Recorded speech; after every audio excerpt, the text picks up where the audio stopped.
Hey, salut les amis! Aujourd'hui, je vous emmène aux rencontres nationales de permaculture où j'ai pu rencontrer Pascal Depienne qui va nous parler de tout un tas de choses et notamment de résilience urbaine. Je vous retrouve ensuite pour une seconde partie pour une recette de nuggets au poulet des bois. Allez, c'est parti!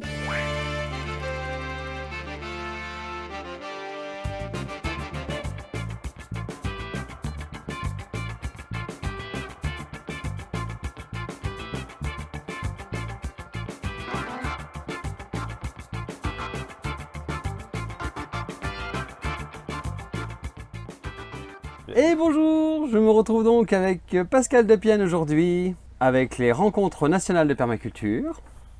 Bonjour Pascal. Bonjour. Alors présente-toi vite fait pour les personnes qui ne te connaîtraient pas encore. Alors je m'appelle Pascal Depienne, tu l'as dit, j'habite dans le sud de Vienne, je me suis installé là-bas après de longues années à l'étranger en 2007 maintenant. On a commencé à construire, à vraiment s'installer en 2009 parce que j'ai dû me marier en Chine, ma femme est chinoise, je suis reparti faire un contrat là-bas en 2008. En 2009, on a vraiment commencé les travaux, on s'est installé dans une petite maison, puis on a fait une plus grande maison, et ça a donné naissance à l'association Terre Paille et Compagnie, puisqu'on a fait une maison en paille.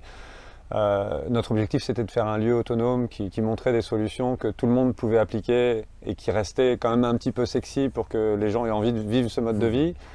Donc on est autonome en eau, en électricité, en légumes, en fruits, en poules, en œufs, et en plein d'autres choses, en amour aussi, on est pas mal. On a 2 enfants, on a plein d'amis, on est très bien chez nous dans notre petit paradis. Et à côté de ça, donc l'association, Terre Paille et Compagnie, où on essaye de promouvoir la permaculture, toujours comme un ensemble de solutions pour essayer de vivre sur cette planète sans trop, en essayant de garder un petit peu des restes pour nos enfants. Et puis on promeut aussi la construction naturelle, qui est devenue un peu notre couleur locale. Faut croire qu'il n'y en a pas tant que ça ailleurs, puisque il y a beaucoup de demandes. Ouais. Des rocket stoves. On a fait beaucoup de rocket stove aussi, donc les moyens de chauffage. On a développé un semoir pour faire du semi-direct sous couvert végétal à petite échelle, en traction animale ou derrière un motoculteur. On a fait des fours à pain, beaucoup aussi. On a fait beaucoup de choses, ouais, Et puis on a fait aussi un peu de grande culture. On a un verger conservatoire de pommiers kazakhs. On a un verger conservatoire de fruitiers remarquables et anciens. Avec une pépinière, on produit des arbres fruitiers qu'on vend à nos adhérents. On fait beaucoup de choses avec l'association. On fait des formations sur la greffe, la taille des arbres fruitiers, la permaculture, la construction naturelle principalement. Et puis les plantes sauvages. Enfin, on fait aussi intervenir d'autres formateurs du coin qui ont des connaissances et qui sont dans le réseau. Et puis à côté de ça, professionnellement, moi je propose des aménagements aux particuliers, plus beaucoup aux particuliers, mais c'est comme ça que j'ai fait mon beurre au début, et puis avec des agriculteurs aussi ou des professionnels. Et puis petit à petit, j'ai été emmené à travailler sur les villes. On m'a proposé de travailler sur un quartier qui s'appelle toujours le quartier Atlantique, qui est un quartier bas carbone, où on voulait intégrer de l'agriculture urbaine et de la biodiversité, tout ça. Et ça, ma vie a un peu basculé à partir de ce moment-là. Un peu aussi, d'un autre côté, nos enfants sont grands et maintenant ils sont un peu plus autonomes. Et puis moi, on est quasiment autonome sur notre terrain. On a atteint un niveau de maturité du design qui est presque suffisant.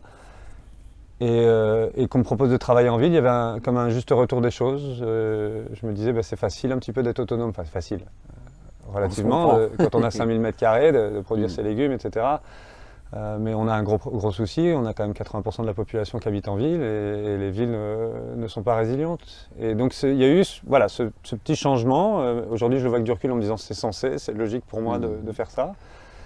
Et donc en travaillant sur ce quartier Atlantique, on a développé un modèle d'urbanisme, un modèle d'aménagement urbain qui a 3 objectifs, qui est de stocker du carbone, d'accueillir la biodiversité et de produire de la nourriture.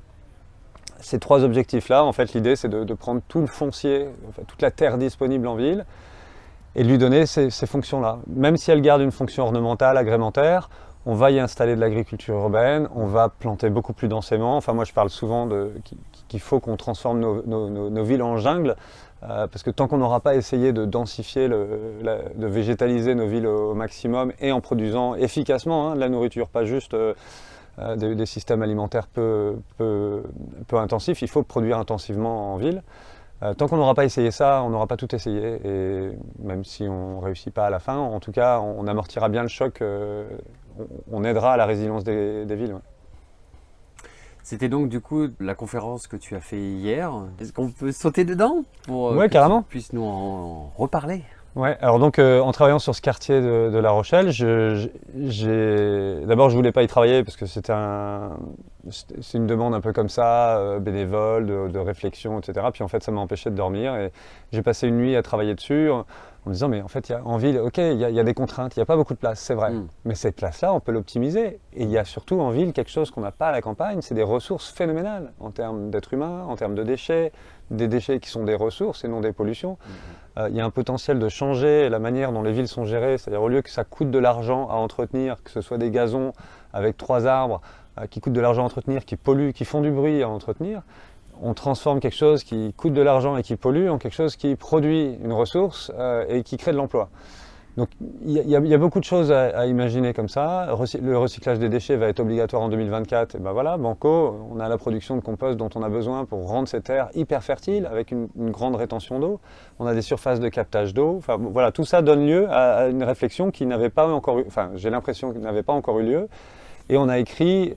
J'ai commencé par écrire un petit document qui fait une trentaine de pages, et puis après j'ai rameuté du monde autour de moi, j'ai eu de l'aide de graphistes, etc. On a commencé à mettre ça en forme, et puis on lui a donné un nom, et on l'a appelé Résilience Urbaine, et on a créé une association qui s'appelle les Urbaculteurs, où on est 5, 6, avec beaucoup d'autres gens qui gravitent autour, puisque ce modèle Résilience Urbaine, on a décidé dès le départ de le rendre open source. Donc en fait, on le pose là, et on a fait une version 1.0 pour la mettre en ligne et que tout le monde ait accès et puisse comprendre en fait, l'approche qu'on essaye de transmettre, et qui est aussi toutes ces petites fiches ressources, des petits packages de solutions. Alors voilà, si tu as 1000 m², qu'est-ce que tu peux faire sur 1000 m²? Si tu as 500 m², qu'est-ce que tu peux faire? En fonction de l'exposition, de l'endroit où tu te trouves, est-ce qu'il y a une école, un EHPAD à côté? Et on propose plein de fiches ressources qui permettent de commencer à transformer ces villes. Et on s'aperçoit aussi en même temps que les collectivités sont beaucoup en demande de ça. C'est-à-dire qu'on pense beaucoup, que les gens pensent que les élus, les machins, ils ne sont pas là-dedans, mais si, il y a quand même beaucoup de demandes, il n'y a pas les compétences en face. Donc nous, ce qu'on propose aussi, c'est d'imaginer une approche qui est inspirée de la permaculture, qui est holistique, systémique, mais on dit on va aller enseigner ça aux élus, on va leur montrer ce qu'on pense être la solution, la chose à appliquer, et former ensuite les techniciens des espaces verts à faire autre chose que de la pelouse et des arbres. Donc on va leur montrer, on fait notamment des formations où on a 3 jours de formation, enfin il y a 3 jours en tout, il y a 1 jour de formation avec eux sur le thème par exemple des vergers, de la conduite des arbres fruitiers, et on parle de vergers permacoles, hein, pas juste des arbres tous les 10 mètres. On fait des arbres avec les petits fruitiers, les aromatiques, etc., la haie de biodiversité, les nichoirs. On essaye d'imaginer quelque chose d'assez holistique. On leur fait la formation là-dessus, et ensuite on fait la conception avec eux du verger, et ensuite on va le mettre en place, on le plante avec eux en faisant intervenir les citoyens. C'est-à-dire qu'on apprend aussi la méthode d'autogestion, enfin en tout cas de gestion participative, d'implication des citoyens dans l'approche des espaces verts. Et ça, nous, on l'a déjà fait avec une ou 2 communes, on l'a fait avec Neuville de Poitou en partie. C'est là où on a fait le plus de travail, où on a planté une mini-forêt avec les citoyens, on a préparé un chantier de mares de biodiversité, on a commencé à imaginer la ville différemment. Et donc c'est ça qu'on essaye de faire, c'est à la fois de proposer ce modèle open source qui est disponible, gratuit pour tout le monde. Et nous, on va essayer le modèle économique de l'association, il en faut un, parce qu'il nous faudrait un salarié, et on va le perdre cette année parce qu'on est sur la fin d'une subvention, et donc il va falloir que notre modèle économique avance pour qu'on puisse avoir à nouveau un salarié, parce qu'il faut animer même un réseau open source, ça s'anime. Il faut quelqu'un qui puisse montrer comment on se sert des outils, qui puisse faire des webinaires, des choses pour expliquer comment fonctionne le modèle pour que tout le monde puisse participer.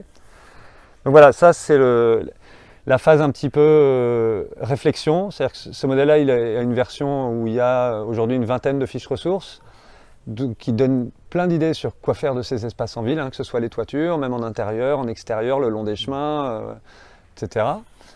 Comment gérer la trame verte, la trame bleue, la trame brune, la trame noire, les continuités écologiques.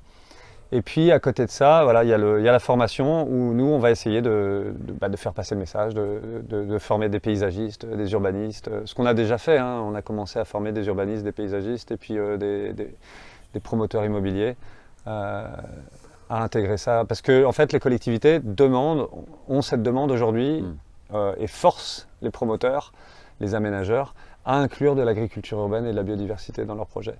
Et c'est chouette, mais à nouveau, en face, il n'y a pas les compétences. Ils ont du mal à trouver du monde.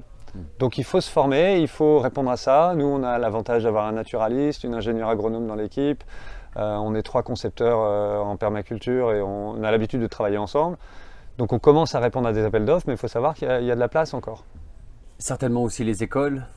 Les écoles. Les enfants sont les premiers à transmettre aux parents en fait. Ça passe par les enfants aujourd'hui, même si les parents sont un peu sensibles, les enfants ont une compréhension beaucoup plus sensible et profonde du souci. Je crois que les instituts font un travail aussi assez fou dans les écoles. Mais là notre idée, c'est d'avoir à la fois la conception, la formation et puis après l'accompagnement sur le terrain. C'est-à-dire qu'on va, et quand on a planté la mini-forêt à Neuville, c'est une des 2 qu'on a mis en place, eh bien, on avait des enfants et les parents qui venaient avec les enfants, et les parents avaient tellement envie que leur enfant plante un arbre, il y avait ce symbole de l'arbre planté par l'enfant, et c'est vrai que c'était évident. Et pour nous, c'est un des objectifs induits du modèle, c'est-à-dire que si on va jusqu'à mettre de l'agriculture urbaine, à planter des vergers ensemble, à les entretenir ensemble, en fait, on a là la solution à un des gros soucis qui inquiète tout le monde, c'est-à-dire la sécurité. Remettons du lien social, remélangeons-nous autour de choses qui font sens. Et là, on avait toutes les classes sociales qui étaient là, tous les âges, toutes les couleurs. Alors toutes les couleurs, on était dans une ville un peu de campagne du Poitou, donc c'est pas... Mais voilà, tout le monde se mélangeait là, et ça, c'était beau, quoi. Moi, c'est là où je crois que la réponse, elle est tellement positive, elle te dit tellement ce que tu fais, c'est juste, que ça résonne jusqu'au moment où tu le mets en œuvre. Et quand la mise en œuvre se passe bien et qu'il y a du monde, tu es quasiment certain que derrière la continuité va se faire, qu'il y aura suffisamment de suivi et que ce sera viable. Donc moi, je suis vraiment convaincu de tout ça. J'essaye d'emmener du monde avec moi. Il y a du monde avec moi, mais on n'est encore pas assez, il faut y aller. On peut tous faire peut-être un petit pas. Carrément. Et tous se retrouver. Est-ce que tu aurais un petit avis Moi, je pense qu'on a... Alors, ça va faire un peu vieux con, je ne suis pas si vieux que ça, mais je pense qu'on a un problème avec l'engagement aujourd'hui. Bon, alors, si on demande aux anciens, ils vont dire on a toujours eu un problème avec l'engagement. En fait, il y a des gens qui s'engagent, puis il y a des gens qui s'engagent et qui ne tiennent pas leurs engagements. Moi, je vois bien que la discontinuité dans les projets associatifs, parce que là, pour le coup, c'est un projet associatif, dans l'entreprise, il n'y a pas le même problème. Tu es payé, tout le monde, voilà. Il y a de la continuité, ça marche. Mais dans l'associatif, ça marche pas bien. Les gens, il faut d'abord qu'ils répondent à leurs besoins personnels avant de s'engager. Alors moi, j'ai pas eu ce souci, je me suis engagé toujours à fond, mes besoins personnels suivaient. J'ai jamais eu ce problème de m'inquiéter. Alors peut-être j'ai de la chance, mais voilà, ça s'est passé comme ça. Ce que j'ai l'impression, c'est qu'on a besoin que les gens se dispersent dans leur lutte aussi. Alors, je suis pas le dernier non plus, mais que du coup, on donne de la tête partout. Il faut lutter contre tout aujourd'hui. Et donc, moi, j'ai envie de dire, lutter pour une solution concrète, tout de suite, maintenant, qui va impacter. Garder un doigt sur la lutte sociale, c'est sûr, mais il y a aussi, vous pouvez transformer votre vie, et même professionnellement, hein, aller chercher des sous quand on est dans l'associatif, c'est aussi possible. Sauf qu'il faut faire une partie du travail qui n'est pas rigolo, c'est des demandes de subventions, c'est voilà, des dossiers, des choses comme ça. Mais il faut se concentrer sur des missions. Moi, ce que je dis souvent, c'est que les gens me disent « Oui, mais Pascal, il faut faire attention au burn-out, etc. » Le burn-out, il n'est pas le même quand tu as choisi ce que tu fais que quand on te l'impose. Donc quand tu es salarié, que tu n'as pas envie d'aller bosser, puis que tu es obligé d'y aller pendant une semaine. Moi, je suis en burn-out, je m'arrête, quoi. Je prends 3 jours de pause et puis je me remets. Je l'ai choisi. Je sors de ma zone de confort et repousse un peu les limites. Moi, j'invite un peu tout le monde à prendre la vie un peu comme un jeu ou comme un marathon, en tout cas un peu entre les deux, un jeu où tu pousses, et d'être un peu en mission. Donc là, moi, j'ai l'impression que ma mission maintenant, ça va être la résilience urbaine. Et je me dis, voilà, on voit bien que les gens qui se donnent à fond, il y a de la place. Il y a de la place pour ceux qui veulent changer de métier, se convertir. Alors, il faut des vraies compétences, il faut être patient aussi pour acquérir les compétences. Mais je crois moi, ça me donne beaucoup d'espoir. Je me dis, si j'avais 25 ans aujourd'hui, qu'est-ce que je serais content de me lancer là-dedans. Il y a tellement de choses à faire, c'est tellement excitant. Et enfin, il y a un retour et il y a une envie des politiques, des collectivités, alors qu'il y a 10 ans, il n'y avait pas tout ça. Donc je pense que c'est le moment, et je pense que les jeunes ont un peu peur, parce que les plus jeunes ont un peu peur parce qu'ils ont vu le monde qu'ont laissé leurs parents, ils voient leurs parents qui se plaignent tout le temps, qui font des burn-out, etc. Et donc ils sont arrivés à un point où ils se disent ouais mais si je vais travailler, je vais me faire mal. Mais non, si tu travailles, ce qui fait sens, c'est de travailler. Enfin, pas au sens latin du terme, hein. C'est d'être actif, quoi. C'est d'être vivant. Et donc il faut y aller, il faut se brûler un peu les ailes, mais c'est pas le même burn-out quand c'est toi qui le choisis que quand tu es salarié et que tu le subis. Et si les nouvelles têtes de la permaculture étaient les élus et les gens qui n'avaient rien à faire là il y a quelques années, parce qu'ils ne comprenaient pas, parce que du coup le modèle sociétal était comme ça, et que maintenant c'est eux qui viennent nous voir en disant hey, vous faites des choses super bien, ça nous intéresserait, parce que du coup il y a de plus en plus de gens qui ont l'air éveillés sur ce que vous faites, et ça fonctionne, et bah, alors pourquoi ça fonctionne, mais on vient avec vous et on vous accompagne. Alors, le truc c'est que ça fonctionne mais que c'est pas magique, c'est-à-dire que bon, bah, même si tu veux tu veux passer en agriculture bio, tu es conventionnel, tu passes en agriculture bio, tu vas te prendre un mur, hein. Il y a quand même des difficultés à ne pas utiliser de produits chimiques, donc tu travailles plus ton sol, donc nous on ne propose pas des solutions magiques, on propose les seules solutions, les seules qu'on a le droit d'utiliser sans défoncer, c'est un peu ça la permaculture. Après, la permaculture, elle a une mauvaise image, quelque part. Elle a une belle image pour nous tous, là, qui sommes là, mais elle a aussi une mauvaise image parce que dans la permaculture, on est des alternatifs, et on est des alternatifs pour des bonnes raisons des fois, puis des fois pour des mauvaises. Et donc des fois, quand les solutions restent dans l'alternative, c'est qu'on ne les a pas assez poussées pour qu'elles viennent dans le conventionnel. On se dit, oh bah, mon jardin, il pousse bien, j'ai des belles buttes, bon. Mais c'est pas ça qui va produire l'alimentation. Moi, j'ai un petit souci notamment avec des solutions qu'on propose en permaculture, qui sont des solutions complémentaires très intéressantes et très théoriques aussi. Parce qu'on est beaucoup dans la permaculture, on est beaucoup dans le mental, le design, machin, ceci. L'action te remet en place souvent sur ce que tu as conçu intellectuellement. Et par exemple, les gens qui vendent la forêt comestible comme un moyen de nourrir l'humanité, je suis désolé, moi j'accueille du monde à la maison, quand tu as 15 personnes et que tu dois aller faire à manger avec une forêt comestible, tu leur dis bah, repassez demain, le temps que j'aille cueillir la salade, il y a un côté pas rationnel, très poétique, très artistique. Et donc je pense que dans la permaculture, on a besoin de l'ingénierie, des compétences, de spécialistes aussi. Elles arrivent en ce moment, c'est ce qu'on se disait tout à l'heure, je pense qu'elles arrivent. Et qu'il faut qu'on arrive à proposer des solutions qui soient viables, pas que pour parce que tout ce qu'on propose c'est viable en fait, mais pour toi, chez toi, etc. Quand tu veux nourrir, toute l'humanité ne produira pas ses légumes. En ville, ce ne sera pas le cas. On a besoin de vrais techniciens, de professionnels, je ne sais pas, mais en tout cas des techniciens, des gens qui sont, comme on a des forgerons qui font des super couteaux, qui ont un savoir-faire de 20 ans de travail, tu vois. Bah, c'est pareil, on ne devient pas maraîcher en faisant des buttes dans son jardin. Donc, je pense qu'il y a ce côté un peu technicien qui est en train d'arriver aujourd'hui. Il faut qu'on pousse les solutions pour qu'elles soient applicables et que les gens soient convaincus le jour où c'est mis en œuvre. Donc il y a ce passage-là que la permaculture n'a pas fait. Et c'est pour ça que nous, par exemple, quand on parle de résilience urbaine, on met que c'est un modèle inspiré de la permaculture. Mais on n'insiste pas trop là-dessus parce qu'il y a un peu mauvaise pub. On se dit ouais tiens c'est des permaculteurs, bon ils font des buts, ils ont 3 salades dans leur jardin, c'est un petit peu l'image qui se dégage et c'est pas de moi hein, cette histoire, c'est un collègue à moi qui a fait le tour de France avec une petite caméra comme ça pour voir le niveau des projets en permaculture en France. Bon, c'était il y a une dizaine d'années donc ça a changé un petit peu, mais que voilà, ça manquait un petit peu de solide. C'est-à-dire qu'on a beaucoup de gens qui ont développé une forme d'autonomie un peu comme nous. Mais par contre, sur les solutions systémiques, globales, inclusives, qui incluent le reste du monde, on n'y est pas encore. On commence à tâtonner, les solutions, elles sont là, elles sont écrites. Hein. Elles ne sont pas encore tout à fait mises en œuvre. On ne peut pas faire un procès d'intention à la permaculture. Je pense que là, ici, on a des gens qui ont compris. On a tous compris qu'il fallait qu'on se rapproche un peu plus du vivant, parce qu'on est fait de ça, et que c'est le vivant qui nous nourrit, etc. Mais par contre, il y a un côté aussi où la manière dont on peut nous voir de l'extérieur, c'est aussi un peu la manière dont certains d'entre nous voient l'extérieur aussi. C'est-à-dire en se disant, ils ont tort, ils font n'importe quoi. Et pourtant, on ne sait pas où est la limite, où est le curseur.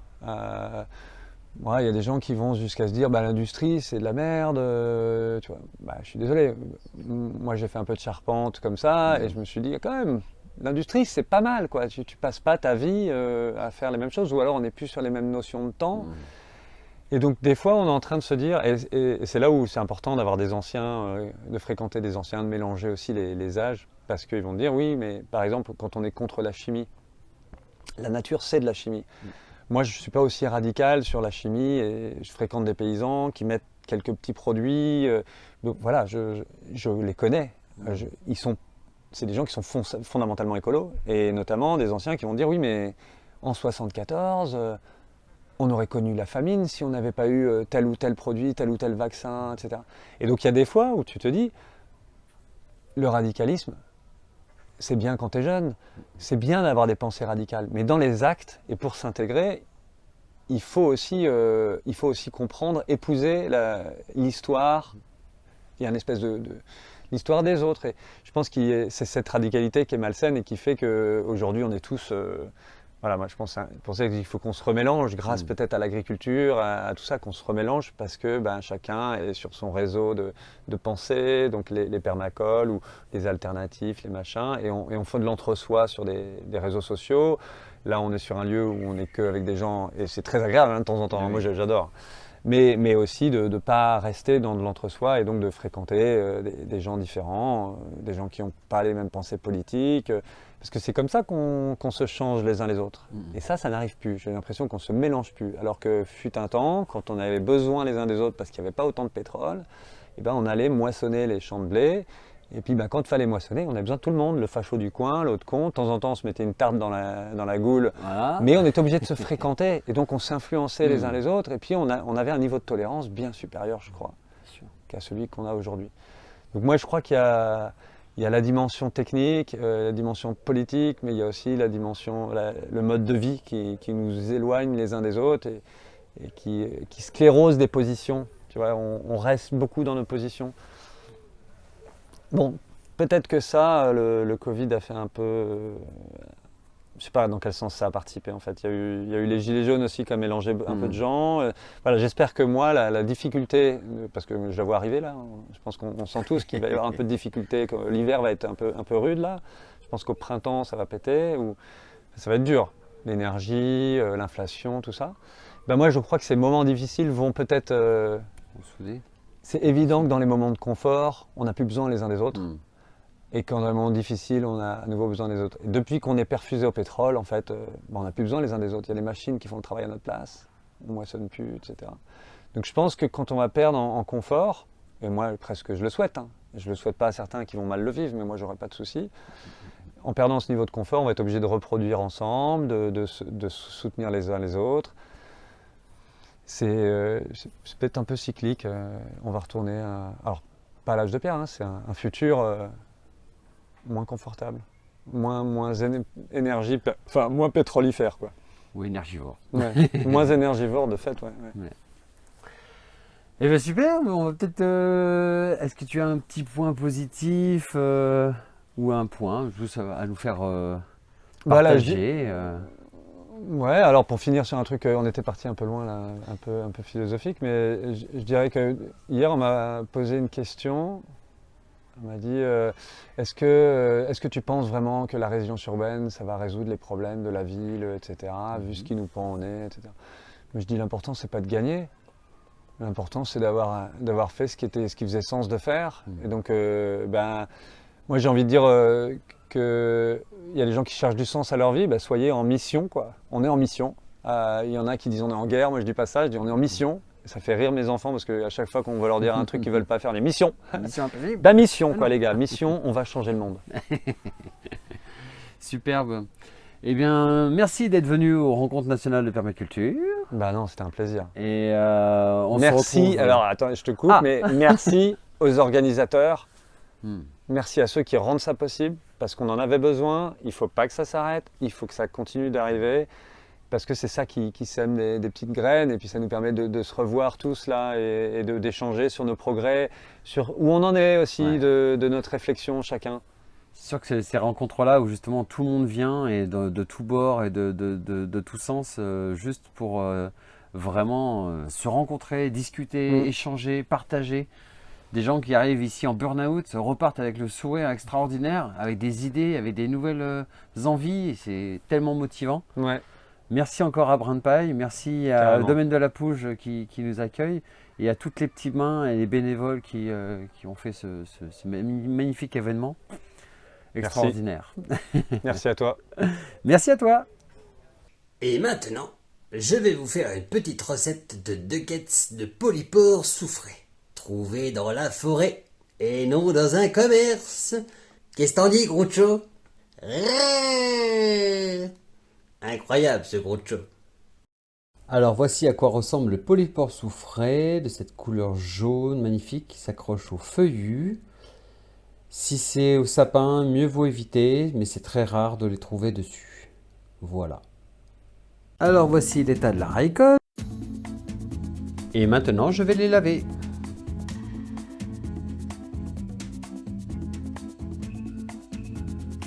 Et maintenant on va les couper en forme de portion 3-4 bouchées. Voilà, des morceaux 5 par 4 si on veut donner des chiffres, et sinon on s'en fout. Et après on va les blanchir.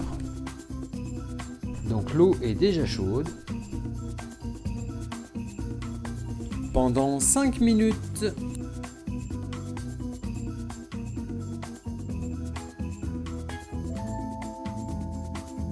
Je les égoutte, puis je les sèche. Maintenant, il nous faudra un œuf et le battre dans un bol. Étape suivante, je vais prendre du pain et une râpe à fromage pour faire ma chapelure maison. Waouh! Il suffit maintenant de tremper les morceaux de champignons dans le jaune d'œuf, puis dans la chapelure,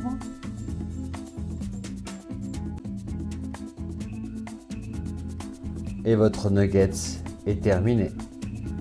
On le réserve dans une assiette sur le côté et on continue les autres. Je me suis même fait une petite variante aux herbes de Provence. Et Mentos vient de s'inviter dans la recette. Donc à partir du moment où la poêle est bien chaude, on envoie les nuggets. Alors on teste déjà si c'est chaud. C'est chaud.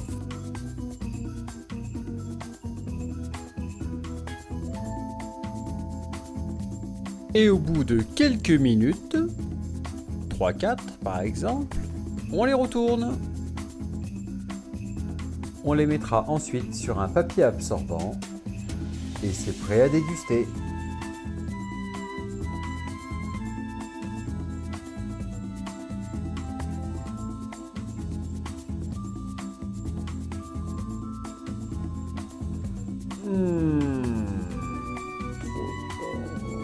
C'est vraiment bluffant.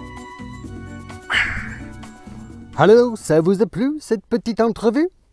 Merci à Pascal d'avoir passé du temps avec moi pendant, après. Ah, c'était des échanges extraordinaires. Merci aux rencontres nationales de permaculture. Merci à Brin de Paille. Merci au domaine de la Pouge. J'espère que ces nuggets du poulet des bois vous aura bien plu. Nous, on s'est régalé. Merci aux tipeurs pour le soutien des vidéos de la chaîne. Quant à moi, je vous retrouve le mois prochain pour une nouvelle vidéo avec Minou. À très bientôt. Que le cul d'un corbillard à l'échange, moi en prunus, je porterai les fleurs moi-même. Mais composte-moi si tu m'aimes, fais mon bonheur de détritus. Composte-moi si tu m'aimes, intègre-moi dans ton système. Composte-moi si tu m'aimes, composte-moi si tu m'aimes. Comme ton matou mortibus, comme une courge qui se ressème, ou comme un ticket d'autobus. Et terminus.